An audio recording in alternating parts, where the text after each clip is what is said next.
Business partner என்ற பெயரில் கூடவே இருந்து தன் அப்பாவை கொன்ற ராணாவின் முகத்தை பார்த்த பின்பு ஆத்திரத்தில் சர்வாவின் ரத்தம் கொதித்தது. அந்த நிமிடம் அவன் தன்னை கண்ட்ரோல் செய்து கொண்டதால் நிதானத்திற்கு வந்தான். ஆமா, நீங்க எவ்வளவு பெரிய ஆளு, உங்களால ஏன் என்ன கண்டுபிடிக்கவே முடியல? நீங்க கொஞ்சம் முயற்சி பண்ணி இருந்தா எப்பவோ என்ன கண்டுபிடிச்சிருக்கலாமே என்று சர்வா விக்ரமனிடம் சூசகமாக கேட்டான். ஒருவேளை விக்ரமனும் ஏதாவது சதி செய்கிறாரா என்ற டவுட் அவனுக்கு வந்தது. அவனுக்கு யார் மீதும் இப்போது நம்பிக்கை வரவில்லை. என்ன டைகர் இப்படியெல்லாம் கேட்கிற? உன்னை நாங்க தேடாத நாளே இல்ல. உன்னோட சின்ன வயசு போட்டோ மட்டும்தான் என்கிட்ட இருந்துச்சு. அதை வச்சு உன்னை கண்டுபிடிக்க எவ்வளவோ ட்ரை பண்ணோம், ஆனா முடியல. பரவாயில்ல, இப்ப நீ வரவேண்டிய இடத்துக்கு சரியா வந்துட்ட. நீ உயிரோட இருக்கேன்னு தெரிஞ்சா சூர்யாவும் மத்த டீம் மெம்பர்ஸும் ரொம்ப சந்தோஷப்படுவாங்க என்று விக்ரமன் ஆசையோடு கூற, சூர்யாவின் பெயரை கேட்டதும் சர்வாவின் முகம் இறுகி போனது. ராணா ஒரு துரோகி, அவன் மக சூர்யாவும் அப்படிதான் இருப்பான் என்ற எண்ணத்தில் இருந்தான் சர்வா.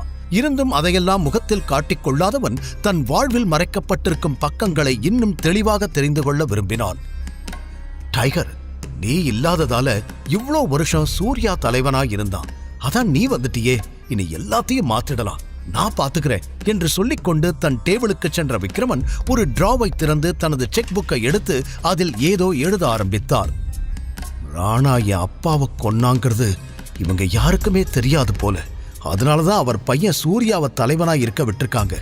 இதை இன்னும் டீடைலா தெரிஞ்சுக்கணுமே என்று யோசனை செய்தான் சர்வா. அப்போது அவன் முன்னால் அந்த செக்கை நீட்டினார் விக்ரமன்.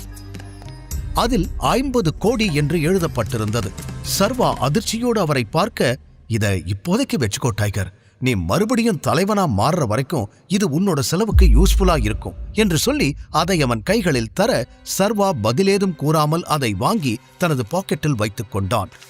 நிமிடங்களில் தலைகீழாய் மாறிப்போன தனது வாழ்க்கையை அவனாலேயே நம்ப முடியவில்லை. அப்புறம் டைகர், ஒரு முக்கியமான விஷயம், நீ ஹவுஸ் ஆஃப் டைகர்ஸ்க்கு பாஸ் ஆகிற வரைக்கும் உன்னோட ஒரிஜினல் ஐடென்டிட்டி யாருக்குமே தெரிய வேண்டாம். நீ இப்ப எப்படி இருக்கியோ அதே மாதிரியே மெயின்டைன் பண்ணு. நேரம் வரும்போது எல்லாருக்கும் சொல்லலாம் என்று இறுதியாக அவர் கூற, சர்வா சரி என்று தலையாட்டினான். வெளியில் பலர் பல யோசனைகளுடன் இருக்க, வேதிகாதான் இவனை எதுக்காக அங்கிள் கூட்டிட்டு போனாரு, இவனுக்கும் அவருக்கும் என்ன சம்பந்தம் என்று சந்தேகத்தோடு நின்று கொண்டிருந்தாள். அப்போது அவளிடம் வந்த ஆகாஷ், என்ன உன் கூட வந்தவனை பத்தி யோசிச்சுக்கிட்டு இருக்கியா? அவனை விக்ரமன் சார் உள்ள கூட்டிட்டு போய் நல்லா அடி வெளுத்துட்டு இருப்பாருன்னு நினைக்கிறேன் என்று கூறி முடிக்க, உடனே தீரஜும் தன் பங்கிற்கு, சரியா சொன்ன ஆகாஷ், அதுக்குதான் தகுதி தராதரம் தெரிஞ்சு பழகணும்னு சொல்றது. இப்ப பாரு, பாவம் அவன் அல்பாயுசுல சாக போறான் என்று நக்கலாக கூறினான். ஏற்கனவே குழப்பத்தில் இருந்த வேதிகாவிற்கு அவர்கள் பேச பேச பயம் இன்னும் அதிகமானது. உண்மையில் சர்வாவை நினைத்து கவலைப்படுவதா இல்லை கண்டுகொள்ளாமல் இருப்பதா என்று அவளுக்கே புரியவில்லை. கண்டிப்பா அவனோட டெட் பாடி தான் வெளியே வரும், எனக்கு சந்தேகமே இல்லை என்று ஆகாஷ் இறுதியாக சொல்லி முடிக்க, 2 பேரும் வாய மூடுறீங்களா? நீங்க சொல்ற மாதிரி எல்லாம் எதுவும் நடக்காது, உங்க வேலை என்னவோ அதை மட்டும் பாருங்க என்று பற்களை கடித்துக் கொண்டு கூறினாள். இவர்கள் இவ்வாறு பேசிக் கொண்டிருக்கும் போது சர்வா மற்றும் விக்ரமன் இருவரும் கெத்தாக வெளியே வந்தனர். போனபடியே சர்வா திரும்பி வந்திருக்க, வாட் இஸ் திஸ்? உள்ள கூட்டிட்டு போனவரு எப்படியே இவன் கைய காலையாவது உடைச்சிருப்பாருன்னு நினைச்சா அப்படியே கூட்டிட்டு வராரு என்று ஆகாஷ் சந்தேகமாக கேட்டுக்கொண்டிருக்க, தீரஜ் பார்வை முழுவதும் விக்ரமன் மீது இருந்தது. அவர் முகத்தில் 1000 வாட்ஸ் பல்பு எரிவது போல அத்தனை பொலிவு. ஏதோ தப்பா இருக்கே என்று தீரஜ் யோசனை செய்த நேரம், அட்டென்ஷன் எவ்ரிவான் என்று கூட்டத்தின் கவனத்தை தன் பக்கம் திருப்பினார் விக்ரமன். மீட் சர்வா, ஐ மீன் சர்வேஸ்வரன், என் ஃப்ரெண்டோட என உற்சாகமாய் ஆரம்பித்தவர் தடுமாறிவிட்டு, என்னோட எக்ஸ் டிரைவரோட ஒரே பையன், ரொம்ப ரொம்ப டேலண்டட் என அங்கிருந்த அனைவருக்கும் இன்ட்ரடியூஸ் செய்து வைத்தார். வேதிகா ஆச்சரியமாக பார்த்தாள். அடுத்து அவர் என்ன பேச போகிறார் என்பதிலேயே அங்கிருந்த அனைவரது கவனமும் இருந்தது. ஆனால் அதற்கு மேல் எந்த டீடைல்ஸும் சொல்லாதவர், எல்லாரும் பார்ட்டியை என்ஜாய் பண்ணுங்க என்று பார்ட்டியை கவனிக்க ஆரம்பித்தார். ஒரு டிரைவர் பையனுக்கு எதுக்கு இவ்ளோ இம்பார்ட்டன்ஸ்? என்னவோ பெரிய ஆளை இன்ட்ரடியூஸ் பண்ற மாதிரி சொல்லிட்டு போறாரு என்று ஆகாஷ் கேட்க, தீரஜுக்கும் கூட அதே சந்தேகம் இருந்தது. ஆனால் சர்வா இவர்கள் இருவரையும் கண்டுகொள்ளவே இல்லை. அவன் மனம் முழுவதும் அவன் அப்பாவை பற்றியும் ராணா செய்த துரோகத்தை பற்றியும் மட்டுமே சிந்தித்துக் கொண்டிருந்தது. உன்னை உள்ள கூட்டிட்டு போய் விக்ரமன் சார் என்ன பேசினாரு என்று கேட்டபடி அருகில் வந்தான் ஆகாஷ். அவனை நிமிர்ந்து பார்த்த சர்வா, உன்ன மாதிரி லூசு பையன் எவனாவது வந்து கேள்வி கேட்டா பதில் சொல்லாதேன்னு சொல்றதுக்காக தான் கூட்டிட்டு போனாரு என்று பட்டென கூறினான். அதில் கடுப்பாகிய ஆகாஷ், இந்த திமிருக்கு ஒன்னும் குறைச்சல் இல்ல, கண்டிப்பா ஒரு நாள் நீ அனுபவிப்படா என்று கூறிவிட்டு அங்கிருந்து நகர சர்வா அதையெல்லாம் மதிக்கவே இல்லை.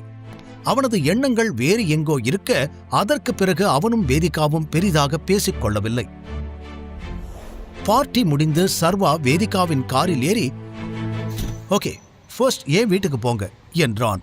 உடனே வேதிகா, ஏய் தாத்தா உன்னை பார்ட்டிக்கு கூட்டிட்டு மட்டும்தான் வர சொன்னாரு, திரும்பிலாம் டிராப் பண்ண முடியாது. நீயே இப்படி இருக்கேனா உன் வீடு எந்த லட்சணத்துல இருக்குமோ அதெல்லாம் என்னால பார்க்க முடியாது. நீ ஏதாவது கால் டாக்ஸி இல்ல ஆட்டோ புடிச்சு போ என்று முகத்தை சுளித்தபடி கூறினாள். அது சர்வாவிற்கு சுருக்கென இருக்க அவளிடம் பேசுவதற்காக திரும்பி அவளை பார்த்து அமர்ந்தவன், ஹலோ வைஃபி என்று அவன் அசால்ட்டாக கூப்பிட அவள் அதிர்ச்சியாகி அவனை பார்த்தாள். இந்த பார்ட்டியில என்ன ஃபியான்சேன்னு தானே எல்லார்கிட்டையும் சொன்ன, அப்ப நாவும் ஃபியூச்சர் ஹஸ்பண்ட் தானே, நாளைக்கே நமக்கு கல்யாணம் ஆகலாம், கொஞ்ச நாள்ல புள்ளையே கூட பெத்துக்கலாம், அப்போ புருஷ வீட்டுல தானே பொண்டாட்டி வந்து இருக்கணும், அத நீ பார்க்க வேணாமா என்று கெத்தாக அவன் கேட்க, புல்ஷிட், யார் யாருக்கு ஹஸ்பண்ட்? ஏதோ ஃப்ராடுத்தனம் பண்ணி என் கூட ஒரு நைட் இருந்துட்டேனா நான் உனக்கு சொந்தம் ஆகிடுவேனா? என் தாத்தா தான் புரியாம ஏதோ பண்ணிக்கிட்டு இருக்காருனா அதையே நீ அட்வான்டேஜா எடுத்துட்டு உன் வேலையெல்லாம் என்கிட்ட காட்டாத. Stay within your limits. இப்பதான் உன் ட்ரூ கலர்ஸ் கொஞ்சம் கொஞ்சமா வெளியே தெரியுது என்று பொரிந்து தள்ளியவள் மூச்சு வாங்கினாள். சர்வா அமைதியாக அவளையே பார்த்து கொண்டிருந்தான். ஒரே நைட்ல என் வாழ்க்கையவே கெடுத்துட்டு இப்ப லாஜிக் பேசுறியா? முதல்ல நேத்து நைட் எப்படி என் ரூம்குள்ள வந்த அத சொல்லு என்று அவள் கோபத்தில் கேட்க, அதே கேள்விய நான் உன்கிட்ட கேட்கிறேன், நீதான் என்ன உன் ரூமுக்கு கூட்டிட்டு வந்தியா என்றான் சர்வா அவளை நேருக்கு நேர் பார்த்து. அதை சற்றும் எதிர்பாராத வேதிகா ஒரு நொடி திணறிப் போனாள். பின் சமாளித்துக் கொண்டவள், பண்றதெல்லாம் பண்ணிட்டு என்னையவே கேள்வி கேட்கிறியா? உன்கிட்ட பேசுறதுக்கெல்லாம் எனக்கு டைம் இல்ல. நீ உன் வீட்டுக்கு போ, நான் ஏன் வீட்டுக்கு போறேன். ஒருவேளை ஃபியூச்சர்ல நம்ம ஒன்னா தங்க வேண்டிய நிலைமை வந்தா அப்பவும் நீ தான் என் வீட்டுக்கு வருவ. அங்க என் வீட்டு சர்வன்ஸ் தங்குற இடத்துல இப்பவே உனக்கும் ஒரு பிளேஸ் ரெடி பண்ணி வைக்க சொல்றேன் என்று திமிராக சொன்னாள். அந்த வார்த்தை சர்வாவை ஆழமாக தாக்கியது. ஆனால் அவன் உள்மனது சொன்னது நிச்சயமாக வேதிகாவின் இயல்பான குணம் இது இல்லை என்று. ஆகாஷும் தீரஜும் அவமானப்படுத்தும் போது இவள்தானே அதை தடுத்து காப்பாற்றினாள் என்று மனதுக்குள் அலசி பார்த்தவன் தன்னை சமாதானப்படுத்திக் கொண்டான். பின் சிறிது நேரத்தில் அவள் இறக்கிவிட்டு சென்றுவிட வெறுமையான தன் ஹவுசிங் போர்டு அறையை பார்த்தவன் மனதிற்குள் சொல்ல முடியா பல எண்ணங்கள் ஓடியது. அடுத்த நாளும் வழக்கம் போல கனவு கண்டு தூக்கத்தில் அடித்து பிடித்து எழுந்தான் சர்வா. வழக்கமாக தன்னை சமாதானப்படுத்திக் கொள்வதில் அவனுக்கு பல சிரமங்கள் இருக்கும். ஆனால் நேற்று விக்ரமனை சந்தித்த பிறகு பாரங்கள் பாதியாக குறைந்திருக்க, அப்பா நீங்க உருவாக்குன சாம்ராஜ்யம் அப்படியே இருக்கு, அதை என் கைக்கு கொண்டு வரணும், நீங்க ஆசைப்பட்டபடி டைகரா நான் மாறுவேன்பா, இனி அதுதான் என் கோல் என்று தனக்குத்தானே சொல்லிக் கொண்டவன் எழுந்து கிளம்ப ஆரம்பித்தான். அப்போது அவனுக்கு ஒரு அழைப்பு வந்தது. நான் அதிகமான் வேதிகாவோட தாத்தா பேசுறேன். நீ இன்னும் 1 hourல ரெஜிஸ்டர் ஆபீஸ்ல இருக்கணும், புரியுதா? நீ வரல, உன்னை எப்படி வர வைக்கணும்னு எனக்கு தெரியும் என்று கோபமாக சொல்லி அழைப்பை துண்டித்தார். வான்னு சொன்னாலே நான் வரப்போறேன், எதுக்கு இவர் இவ்வளோ எனர்ஜியை வேஸ்ட் பண்றாருன்னு தெரியலையே என்று நினைத்துக் கொண்டவன் கிளம்பினான். ஏற்கனவே இனி வேதிகாவும் அவளது குடும்பத்தினரும் என்ன சொன்னாலும் அதை அப்படியே கேட்க வேண்டும் என முடிவெடுத்து விட்டதால் இதெல்லாம் ஒரு விஷயமாகவே அவனுக்கு தெரியவில்லை. ரெஜிஸ்டர் ஆபீஸில் அதியமான், வேதிகா, தீரஜ் மூவர் மட்டுமே இருக்க சர்வா அங்கு சென்றான். ஃபார்மாலிட்டிஸ் எல்லாம் முடிச்சாச்சு, கையெழுத்து மட்டும் போடு என்று தீரஜ் கூற பதில் எதுவும் பேசாமல் அவர்கள் காட்டிய இடத்தில் கையெழுத்து போட்டான். வேதிகா அவனை எரிச்சலோடு பார்த்தாள். பின் அவளும் கையெழுத்து போட, என்ன கல்யாணம்னு சொன்னாங்க, இவ்வளோ சிம்பிளா பண்ணிட்டாங்க, பொண்ணோட அப்பா அம்மா கூட வரலையே, இவ என்ன டெஸ்ட் டியூப் பேபியா என்று சம்பந்தமில்லாமல் அவன் சிந்தித்துக் கொண்டிருந்தான். இது மட்டும் அவளுக்கு தெரிந்திருந்தால் அங்கேயே அவனை துரத்தி துரத்தி அடித்திருப்பாள்.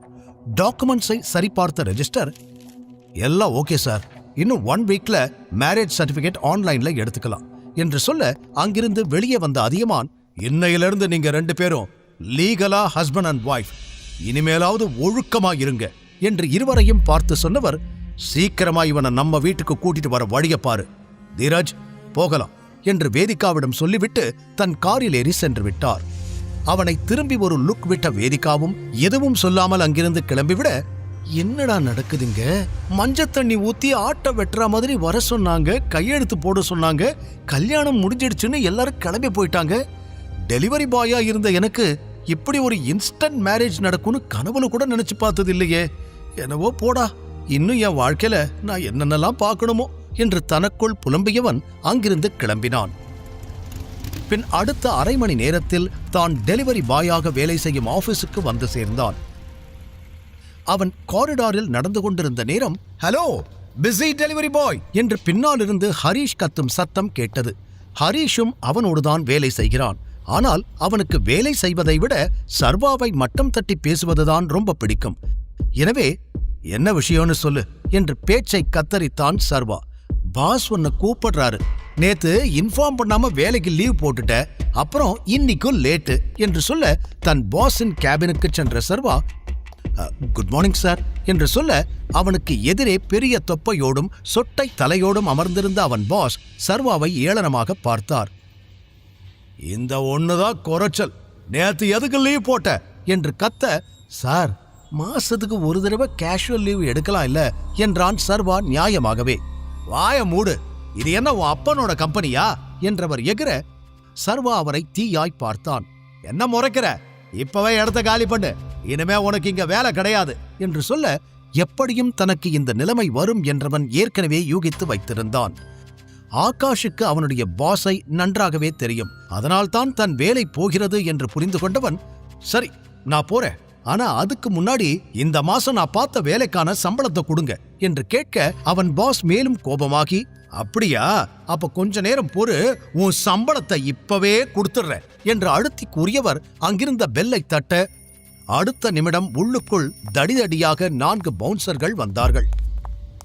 இவனை கழுத்த பிடிச்சு வெளியே தள்ளுங்க என்று கத்தினார். ஆனால் அவர்கள் சர்வாவை தொடும் முன்பே சர்வா ஒருவன் கழுத்தை பிடித்து அங்கிருந்த மேஜையில் மடார் என்று அடிக்க, அவனோ ரத்தம் கொட்டிய தலையை பிடித்தபடி கீழே விழுந்தான். அடுத்த சில நொடிகளில் அங்கு ஒரு ஆக்ஷன் அதகளமே அரங்கேறியது. அவனது ஒவ்வொரு அடியிலும் அலறல் சத்தம் எதிரொலித்தது. இன்னொருவனின் கையை பின்னால் திருகிய சர்வா மற்றொருவனை மிதித்து பறக்கவிட 5 நிமிடத்தில் அந்த 4 பவுன்சர்களும் மண்ணை கவ்வி விட்டார்கள். கையிலிருந்த ரத்தத்தை உதறிய சர்வா, என்னோட சம்பளம் என நேராக பாஸிடம் கையை நீட்ட, அவரோ வேர்த்து போய் டிராயரில் வைத்திருந்த 25,000 ரூபாய் பணத்தை எடுத்து தர சர்வா வெடுக்கென்று புடுங்கிக் கொண்டான். இத முன்னமே பண்ணிருக்கலாம் இல்ல என்று சொல்லிவிட்டு சர்வா வெளியே செல்லும் முன் மீண்டும் பாஸை பார்த்து, இன்னொரு தடவை என் அப்பாவை பத்தி பேசுன, உன்னை உயிரோட குழி தோண்டி புதைச்சிடுவேன் என்று மிரட்ட, இதுவரை சர்வாவின் கோபத்தை பார்த்திராத பாஸ் மிரண்டு போனார். பின் சர்வா வெளியே வர திடீரென்று அவனுக்கு ஒரு அன்னோன் நம்பரிலிருந்து கால் வந்தது. ஹலோ, யாரு என்றவன் விசாரிக்க, அந்த பக்கம் விக்ரமன் தான் பேசினார். டைகர், நான் அனுப்புற அட்ரஸ்க்கு இன்னைக்கு நைட் வா என்றார். எதுக்காக அங்கிள்? டைகர், இன்னைக்கு ஒரு முக்கியமான ஆள்கிட்ட உன்னை நான் அறிமுகப்படுத்த போறேன். நம்ம மாஃபியா வேர்ல்டுல அவருக்குன்னு ஒரு பெரிய நேம் இருக்கு. உன்னோட அப்பா, நான், அவரெல்லாம் அந்த காலத்துல இருந்தே நல்ல பழக்கம். அவரோட பேரு கரிகாலன். ராஜன் இருந்த வரைக்கும் அவருக்கு கீழே தான் கரிகாலன் இருந்தாரு.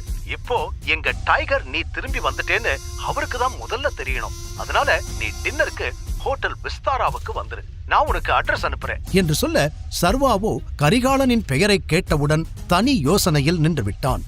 அந்த பெயரை பற்றி யோசிக்கும் பொழுதே சிட்டியில் நடந்த பல மர்மமான கொலைகள் தான் அவனுக்கு முதலில் ஞாபகம் வந்தது. சென்னையில் கரிகாலன் என்ற பெயரை கேட்டாலே பயத்தில் ஒரு மரியாதை வந்து தானாக ஒட்டிக்கொள்ளும். அந்த அளவிற்கு அவருக்கென்று ஒரு இமேஜ் அனைவர் மனதிலும் இருக்கிறது. எனவே அப்படிப்பட்ட பெரிய மனிதரை தான் சந்திக்கப் போகிறோம் என்று யோசித்த பொழுதே சர்வாவுக்கு பின்னந்தலை சிலிர்த்தது. இன்னொரு பக்கம் அதே கரிகாலனுக்குத்தான் வருங்காலத்தில் தான் லீடராக போகிறோம் என்ற எண்ணமே அவன் இரத்த ஓட்டத்தை அதிகமாக்கியது. விக்ரமன் உண்மையிலேயே சர்வாவை ஹவுஸ் ஆஃப் டைகர்ஸுக்கு தலைவனாக்க விரும்புகிறாரா, இல்லை இது சர்வாவை சுற்றி விரிக்கப்படும் சூழ்ச்சி வலையா? தொடர்ந்து கேளுங்கள். Tiger returns, only on pocket FM. Link டிஸ்கிரிப்ஷனில் கொடுக்கப்பட்டுள்ளது.